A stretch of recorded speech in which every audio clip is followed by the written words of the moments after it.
Let me show you an easy way to download copyright-free music on your phone. After you download the copyright-free music, you can always set those as ringtones natively in iOS 26 without the need for third-party apps. I'll show you how to do it. Now, on your iPhone or Android, let's open up Google Chrome, or you can use Safari. It doesn't really matter. There are several sites that allow you to download copyright-free music, but the best and the most expansive is called Pixabay. So just search for Pixabay and tap on it. Now, once you're on pixabay.com, you can find the music by swiping over at the very top, tapping on music, and then scrolling down through all of their songs that they have. Now, you can tap on the little play button to listen to it. And if you're good to go, you can tap on download.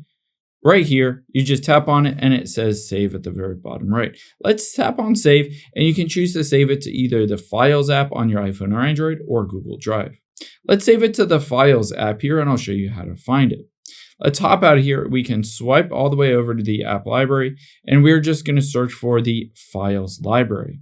Just tap on that, and you'll be able to see iCloud, but we don't want that. We want On My iPhone and then Chrome, and here is that song that we just downloaded. You can just tap on it and tap play. Now, a cool feature on your iPhone is to tap the share button at the bottom right.